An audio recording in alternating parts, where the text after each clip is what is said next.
and welcome to CB8 Speaks. My name is Alida Camp. I'm chair of Community Board 8, which covers 59th to 96th Street from Central Park to the East River and includes Roosevelt Island.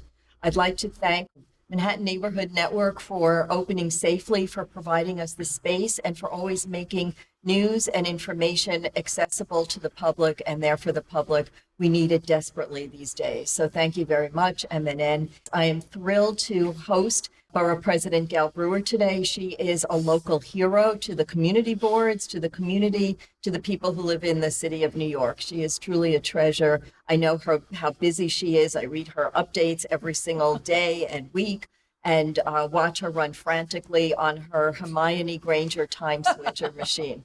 So we're very grateful to have her give her time to us today for all of our benefits. So welcome, Borough President Brewer. Thank you again. I know I've said it numerous times, but thank you so much for being here. It's an honor to be here. And I love Community Board 8 and your leadership. And also I'm a big Manhattan Neighborhood Network fan. I'd like to just start by asking you a bit about your background, because I think you're a mystery to so many people. Could you tell us a little bit about where you grew up and whether you had a light bulb moment that you're interested in public service? Well, I do keep background mystery, but I'll share a little bit with it. I love to be mysterious.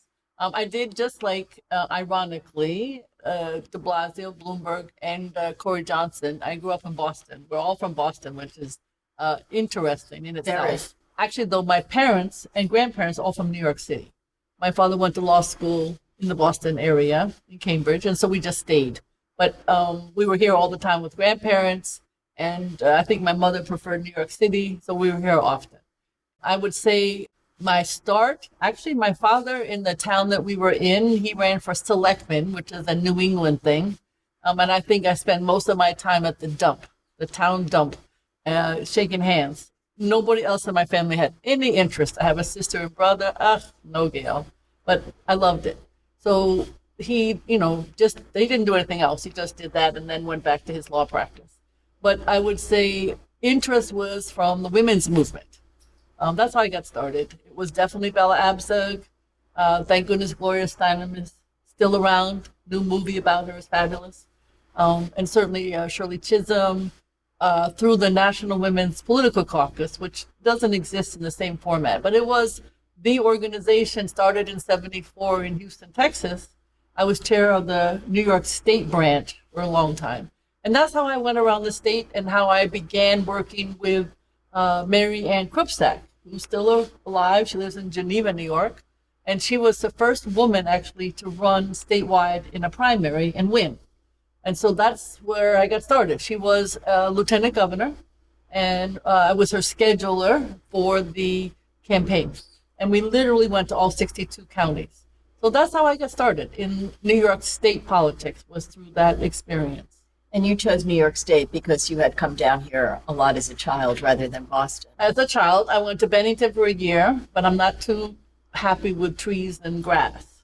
And so I transferred to Columbia and I graduated from Columbia. That's so interesting. Just as an aside, I went to college in Binghamton, and after my years at school, when I applied to law school, I only looked at Columbia and Chicago because I had to be in a city. So I share that with you, but we're happy to have you in New York, and you followed the trails of so many strong women, and now you see a lot of women, Kamala Harris, Hillary Clinton, rising to power and achieving a great deal. So I think we all have a lot to thank you for in that regard as well. Well, my mentor is Ruth Messinger, as you know, who was council member on the West Side and then borough president. And I certainly worked for her when she was in the city council, not as borough president. And that's where I learned how to be a neighborhood advocate. She probably still is one of the smartest people ever in New York City politics, in my opinion. She could do the budget and the land use in her sleep. Wow. And she continues that amazing record. And I was just on a panel with her, and some of the younger assembly members and council members really looked at just to be on a panel with her was a big deal for them. And for me, she and I have been friends since 1978. How has New York changed since you were a little kid? How have you seen it evolve? Well, there's so many ways. Obviously, the skyline has changed a lot in terms of the buildings. I think a good aspect is the diversity. You know, when I was growing up, my parents lived My father grew up in Queens and Manhattan. My mother grew up in Manhattan. So it wasn't diverse at all from growing up. I would say the challenges then were different. I mean, when I was first getting an apartment in, 70, 72 in New York City, easily, if you got rent in one location and it was too high, you could move to another one. So the challenge of renting, even though we're still, I believe, a 70% rental city, it has become so expensive. And I would say expense, that's changed dramatically. I get a little frustrated when people say, the bad old 70s, because I was here through the 80s and 90s. And yes, there were drugs and so on, but it's not that, you had to get to know people. Yes, the subways had graffiti and so on, but the people were still great. They were still wonderful. There were still families. There was still the activism on the stoop. I miss some of that, that real neighborhood stoop discussion. I think there's less of that now, thanks to gentrification, to be honest with you. I miss the number shops, right? I used to play the numbers. My upstairs neighbor was head of the number shop, so I learned a lot about the numbers.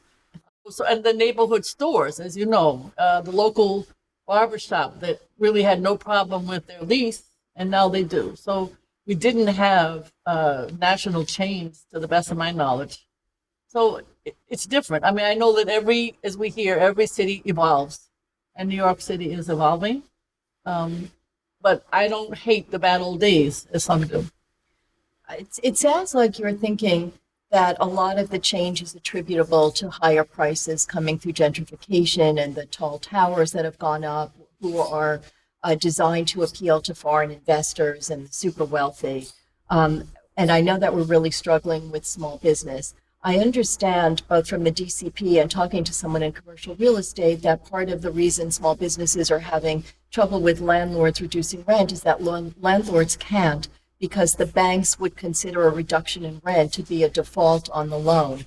Do you have any ideas about potential solutions for this? Because small businesses make New York, and it's very sad to see the number of vacant storefronts and the number of chains. Right.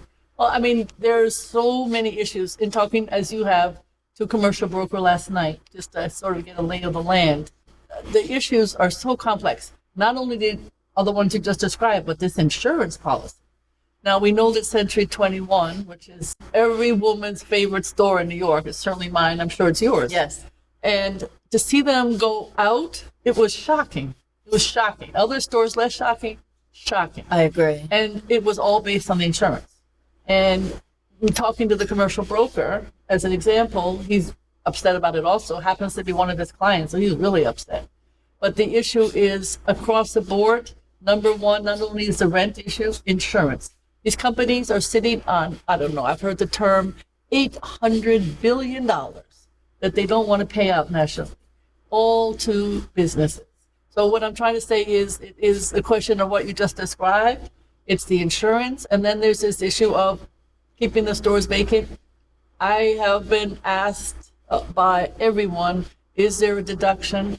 Not a city, state, or federal, but there may be some other loophole that I'm missing. And of course, now with the pandemic, we even have a larger challenge. So I think by February 2021, thanks to a bill that I passed, every owner will have to tell us, and the Community Board 8 and everyone else, where are the vacancies in your portfolio on the storefront. The question, though, is what are we going to do about it? I don't think I ever could have envisioned, nor could anyone, this kind of vacancy. But I guess the answer to your question is there are so many complex reasons right now. Whether or not we can address them is the question in terms of the small business. It's gotten even more complicated. More complicated and more desperate, I think. I do see in my emails that there has been some court decisions requiring insurance companies to pay under business interruption coverage, and that would make an enormous change. Huge. But I don't believe, according to the people I've talked to, certainly 1.8, I believe, million is what Century 21 was owed. Wow. And they did not get a penny. Now, Century 21 can't. I know. I think there needs to be either legislation or court decisions about it because insurers, as we know from health insurance and everything else, are a little bit reluctant to pay at best. Yeah, I mean, there's a big sum sitting in their pockets. So that's one way. Have you thought about alternative uses for any of the vacant space, if that's possible? Well, we're always supportive of our artists. And so we are going to see if groups like Shoshama, which of course has been the leader in figuring out how to use unused space for artists. We're going to actually work on this. There is a group on the Lower East Side that has been doing this. And of course, during I hate to say even the word looting, but during the protest / looting, plywood was used, and we've actually been able to save it, both in Washington Heights and in Soho. But yes, it's all about the artists. I think landlords are kind of shell-shocked. They have been offering, in some cases, massively reduced rates for commercial because they know if X moves, nobody else is going to move in. Right. So this is the time to try to think about commercial, at least on the storefront. Now, of course, we have another problem in Manhattan, as you know, which is Midtown and Lower Manhattan, where there is vacancy in terms of the commercial rent upstairs. The office space. The office space. That's another challenge, too, which is pretty much just Manhattan, because the other boroughs don't have that kind of commercial space for offices. I listened to a webinar on hospital construction, and they were talking about the glut in office space potentially being used as incubators for life sciences companies and labs. Where do you see that going? It's very popular. The Alexandria, which I think is in Community Board 6, just south of you, has been extremely successful. At 126th Street in Amsterdam, Janus, which is a wonderful development company, is building a whole building just for life science because that is the draw. In addition, obviously Health and Hospitals is focused on it, the mayor, the governor, and there's a lot of hopefully subsidized. Why? It's because we want to cure cancer. And now we have another pandemic called COVID-19. And of course, we don't know what's next. So I think the answer to your question is, there's a but, which is, and I talked to a company yesterday that wants to come into New York. The but is, are we training New Yorkers for these jobs? And the first thing I said to this company, because, they call constantly, we have an idea, we want to come to New York.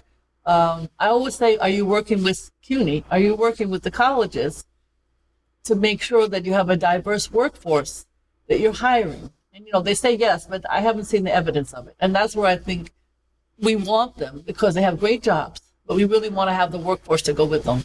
Yeah, that would be a shame if they're not taking advantage of all of that New York has to offer in terms of that. But these people on the panel, and the webinar was broken up into various different panels, talked about one of the great assets of New York being its potential workforce, that it's not only the doctors and the scientists at the hospitals and the learning institutions, but it's also people coming up with interest in science and access to the materials and to the more experienced experts. Yeah, no, it's true. I mean, Alexandria is really popular. Yes. Now, don't forget, now we have Cornell Tech. Yes. That's a feeder school. We obviously have Columbia, NYU, and many other colleges, and they're all fabulous, but they're not necessarily diverse. And so that's where the rub is to try to involve CUNY. But yes, we have the greatest imaginable institutions, and we're going to beat Boston and Route 128. That would be good. How else do you see New York evolving? And is this a good time to reimagine New York? I think it is. And there's some small aspects because I like to try to accomplish something. Affordable housing is hard, but we're all going to work on it. Small business is hard, but we're all going to work on it. But I do think the outdoor restaurants have added something really special.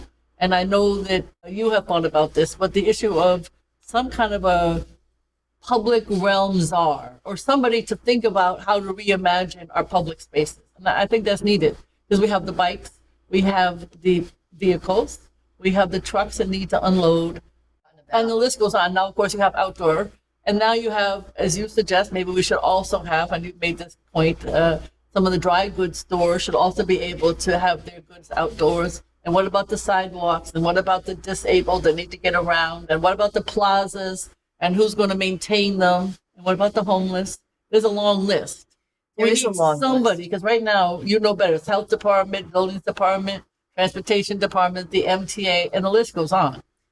State liquor authority. So we need to have a czar of some kind. I think that would be a small thing that we need to do. And just in terms of reimagining, the parks are also underfunded, and we just need more green space. I think New Yorkers like to be outdoors. You know, I love free art, culture, music, performances. Broadway, I heard today, is not coming back until well into 2021. Well, I mean, the tourists are a real challenge in terms of not being here, because it's 300,000 jobs and it's 65 million individuals spending money. So not having the tourists, they're not going to come until I think Broadway comes back. The museums are back in some way, and we are getting tourists. I sit on the board of NYC and Company, which is a tourism agency, and they are coming tourists from the Eastern Seaboard, but not from anywhere else. People may be afraid to get on a plane. Yeah. What would you do to attract tourists? Well, I think until Broadway opens, I don't know that we have an attraction. There is an effort. The NYC Company has many campaigns going on in terms of public art, in terms of the museums that are open, in terms of the fabulous outdoor restaurants, in terms of all the other possibilities for New York. Central Park is still a draw. I mean, there are many draws. High Line is a draw. Yes. But in terms of what do they spend money on, it's Broadway. We need the stimulus from Washington. There is an actual stimulus for the arts. And I think that should be one of the first, whenever stimuluses are available. There are places like Ottawa, I think in Canada, that do things like freeze or use the rivers for ice skating and have winter snow building festivals. Do you see New York doing anything to bring tourists in to maximize? Hopefully we'll have snow this winter. Anything relating to the winter or the change in seasons? Well, the winter in New York was very warm in the past. We have a little global warming problem. Yes. So yes, Central Park has done like when there was snow, Parks Department, and then they did the fake snow thing recently with, trying to attract, I think, New Yorkers and tourists. I think it's hard to have, a seasonal thing in New York, Rockefeller Center. How are they going to handle the tree? The tree lighting is a huge deal internationally. And the dropping of the ball New Year's Eve is a huge deal internationally. So how do you replicate that remotely, virtually? The parades. I mean, how many parades? We don't have parades. Those are huge deals internationally. I know, because I have to go to all these things. But I'm just trying to say we're an outdoor city. We have small apartments. We just dying to get out. And the tourists love seeing us and enjoying the uniqueness. So I don't know that I have the answer, although NYC and Company is trying so hard. They have, like I said, they have all these different public art is phenomenal to see, but it's just, I don't know if it's enough of an attraction. Also, I think improves the quality of life for the people that actually live here. Oh, yeah. And I know in other cities like Philadelphia and Baltimore, they're mural rich. What do you think about but there are more prohibitions about that kind of display here, I thought. We have East Harlem, for instance, has fabulous murals, and the community gardens are another attraction. I think what we need to do is to, and I've said this to NYC and Company, in this time period, whatever it is, we need to stress the excitement of the neighborhoods. Because that's where people love what they love about New York. If they're visiting, we love it because we live here. But when they're visiting, I mean, just opening up community gardens on a limited basis, making sure people do know what the murals are that are so distinguishable. And there is quite a bit of free music. You have to be, careful just publicizing it. I mean, we're under this strange situation. I think I got the real list of the New York Philharmonic bandwagon, which I wasn't supposed to have. And I went to all the parks on a Sunday. They did 4 parks. It was phenomenal. But you can only have like whoever's walking by. It's a very strange time for the arts. I think we have to rely on Washington, hopefully, to help with the underlying problems.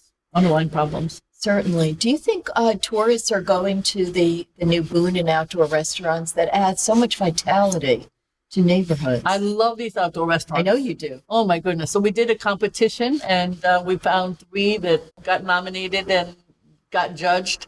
And one of them is run by a Pakistani woman. It's on Mott Street. It's called the Chai Spot. And the reason I mention it is it's almost tear-jerking. Until she got the nomination and the award, she was going to close. Wow. But when we publicized her winning, tourists and New Yorkers showed up.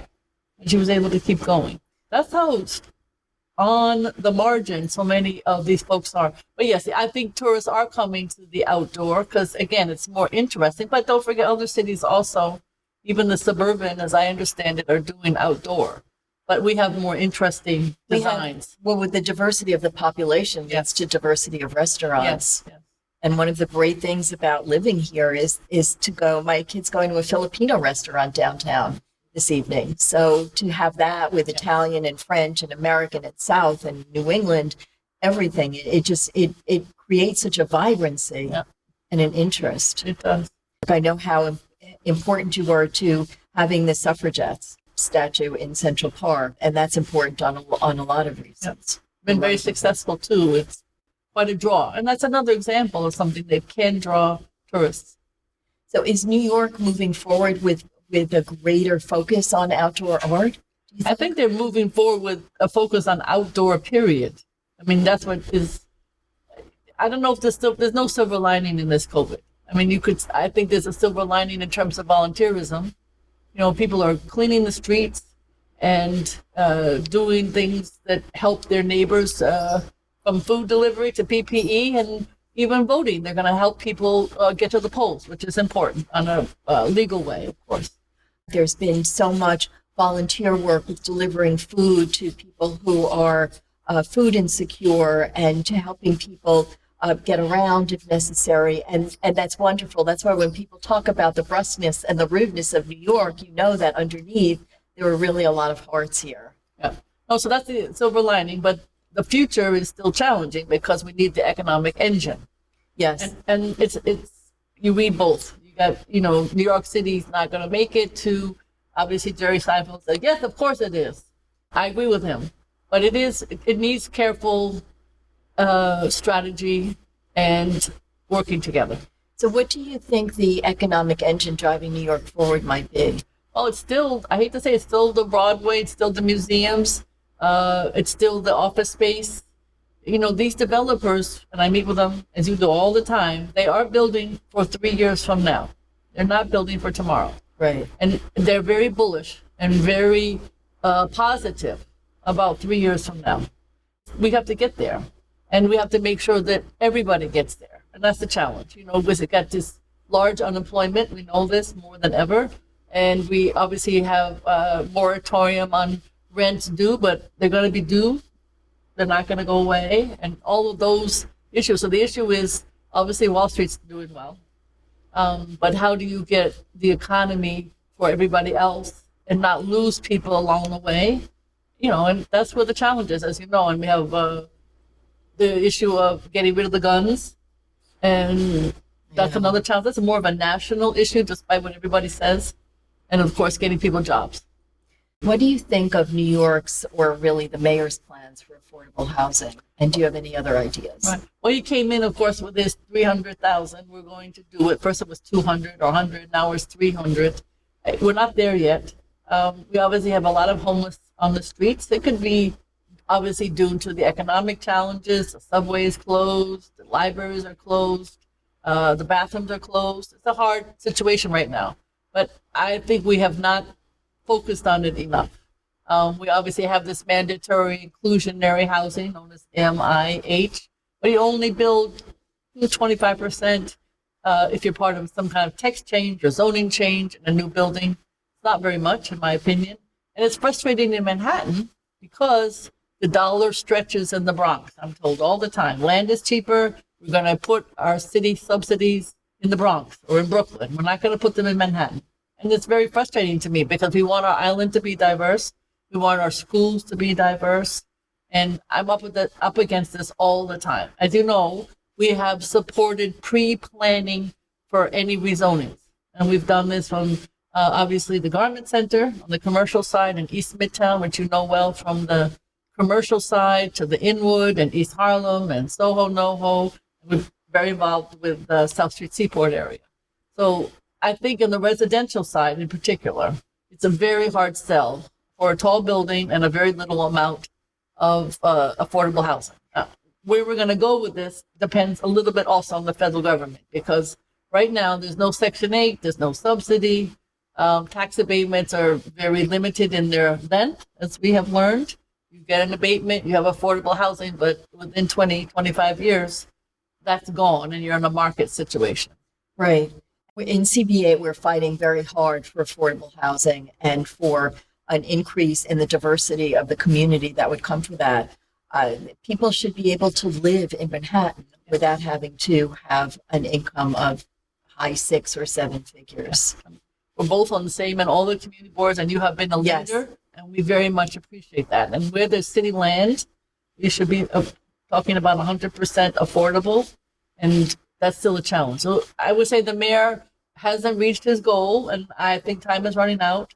But we also we are working in our office, talking to every affordable housing leader and putting together a plan for whomever the next mayor is, but certainly for the borough of Manhattan.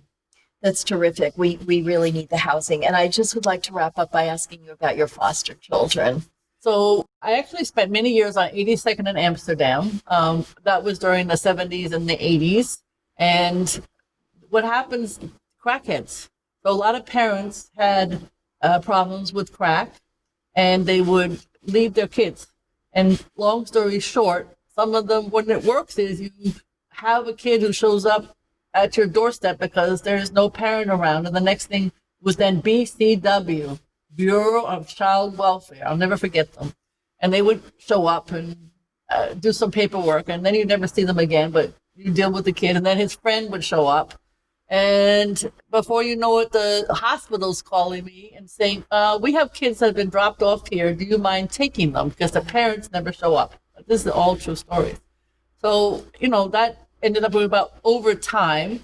I was also on Veritas Therapeutic, which was and still is a nonprofit supporting those who have drug issues, substance abuse. And to be honest with you, rather than throw those kids into the BCW, they would give them to me. And then I was on the Andrew Glover board. And rather than throw those kids when their parents were dealing with incarceration into BCW, I would take the kids. So I ended up with a lot of them, around 35. I have 2 adopted. So, they're all grown. Some did well, but I got very used to going to Rikers or very used to going to court. And, I could handle, I'm pretty tough. I mean, we used to sleep sometimes with our pocketbook under our pillows because we didn't want our own kids to steal the money. So, but, they grow up, they change. They deal, we all deal, but we have a phrase called, are you from 82nd Deuce? And that means that we all grew up together. We all know the deal. Wow, so the word generous is just not big enough to describe your heart and your soul. Well, And I think that's a wonderful note to end on, is how much you've given to New York. And I see tears in your eyes. those kids mean a lot. I could see that. Well, you learn a lot from them, though. It's two-way street. I want to point that out to people because, they were tough. Some of them really tough. And, some of them are in jail, some of them are out. Depends. They're all grown now. But you learn a lot about what's going on in the street. And so it's a two-way street, And then also, what's funny, one guy, some years ago, he stole a briefcase of mine, and I thought he had stolen it. Oh, okay. But then he called and he said, I have the briefcase. It was the same person who had stolen it, and he wanted $20 for the briefcase. So he comes in a car, and one family had 17 boys, right? So each kid, they're all 6'4". So they all got behind a tree, right? And when the car came down the street, I got my bag back for free. So, that's you learn and you love at the same time. And you stuck with them and you gave them that, and that must have just meant the world, which I know is to all of us, to both of us, to both. Yes. Well, obviously, look, it must have for you to have continued to do this and to feel the way you obviously feel now, what strength you have and passion and love. it means the world to me to have had this time with you because I watch you from afar. I know what an inspiration you are to young kids that you've gotten high school kids on community boards, which we are very grateful for. They bring a new dimension and a new perspective. And we retain that diversity of age and experience and interests. So I know that you're a great inspiration to people and that New York City should be indebted to you forever. I could say the same about you, Alida, and the work that you're doing at community board. I think being the chair of a community board is a pretty hard job. You are having a positive impact. Congratulations to you and to board. Thank you. And on behalf of them, thank you. We'll see you soon. Thank you for sharing so much with us. Thank you. Thank you.